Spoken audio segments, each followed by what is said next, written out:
आदरणीय अध्यक्षा महोदया, दिल्ली में कोई भी देश भर से अगर आता है या दुनिया से कोई भी आता है,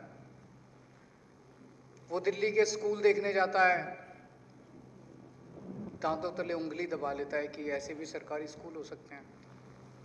अस्पताल देखने जाता है, सरकारी अस्पताल, बड़ा आश्चर्यचकित होता है कि ऐसे भी सरकारी अस्पताल हो सकते हैं। मोहल्ला क्लिनिक देखने जाता है, फिर जनता से बात करता है तो जनता कहती है यहाँ पे 24 घंटे बिजली आती है और जीरो बिल आते हैं। लोग दिखाते हैं जीरो बिल।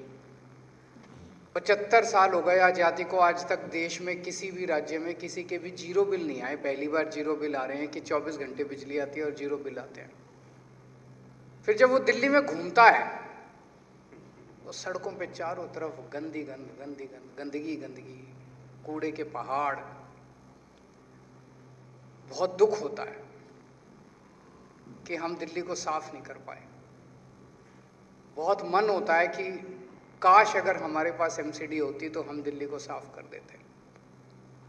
15 साल से इनके पास एमसीडी थी, इन्होंने नहीं किया, और अब ये लोग चुनाव भी नहीं करा रहे।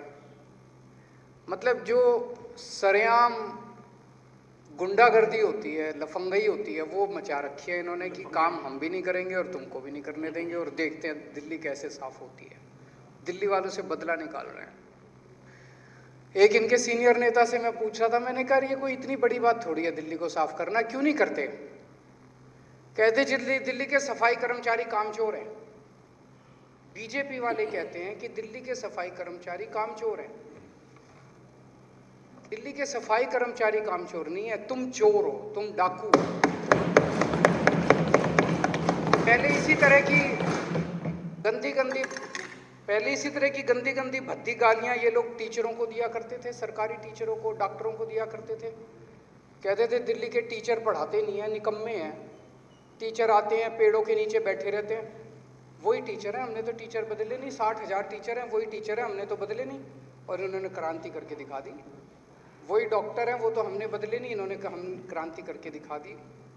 एक बार एमसीडी हमारे हाथ में आ जाए, यही सफाई कर्मचारी है, पूरी दुनिया के अंदर ये सफाई कर्मचारी दिल्ली का नाम रोशन करेंगे।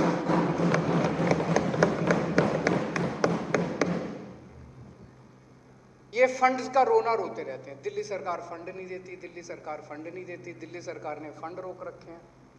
हमने सारे फंड दे दिए, पर चलो मान लिया, पर अब तो केंद्र के अंडर में आ गई एमसीडी।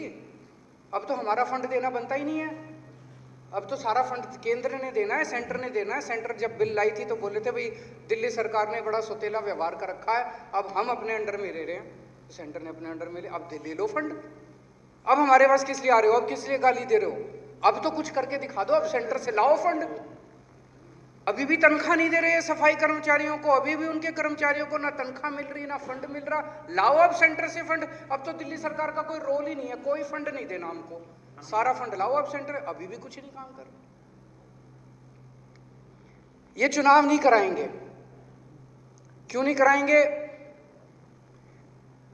एक पिक्चर आई थी अमिताभ बच्चन की, दीवार, देखी होगी आप सबने।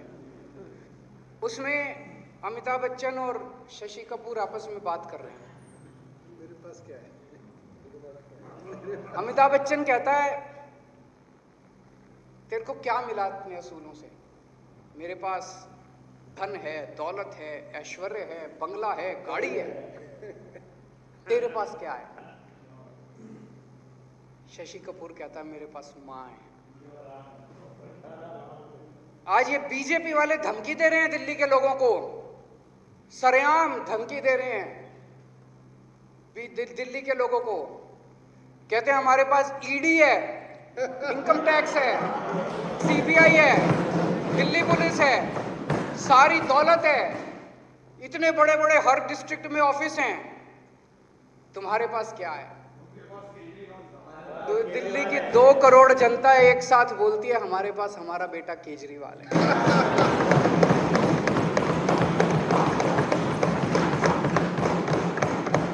इसीलिए डरते हैं ये लोग।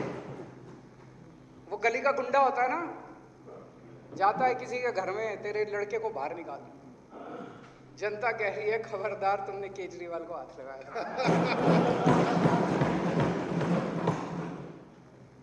अपने बेटे से प्यार करती है जनता। घर का ख्याल रखा है मैंने एक अच्छे बेटे की तरह। उन बच्चों को, अपने भाई बहनों को पढ़ाता हूँ, अच्छी शिक्षा देता हूँ, घर में कोई बीमार हो जाए उनका इलाज कराता हूँ।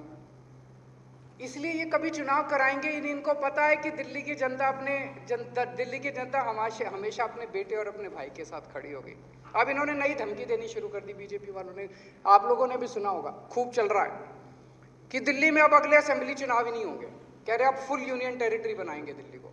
काफी चल रहा है आजकल कि फुल यूनियन टेरिटरी, अगले चुनाव ही नहीं होंगे। अब ये असेंबली खत्म, यूटी विद लेजिस्लेचर खत्म, अब अगला अमित शाह जी ने धमकी दिया, हद हो गई जी।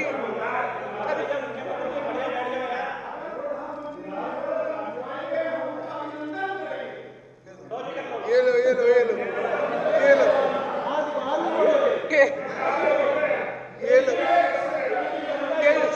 सरेआ, ये क्या है, ये क्या है, ये सरेंडर सर, सरेंडर हो गया, सरेंडर। चुनाव नहीं जीत सकते ये। के केजरीवाल से नफरत करते करते तुम लोग देश से नफरत कर बैठे। केजरीवाल आएगा जाएगा, केजरीवाल इंपॉर्टेंट नहीं है, लेकिन अगर आप लोग इस देश में चुनाव हराना खत्म कर दोगे, संविधान के चीथड़े कर दोगे, जनतंत्र को खत्म कर दोगे, तो ये देश नहीं बचेगा।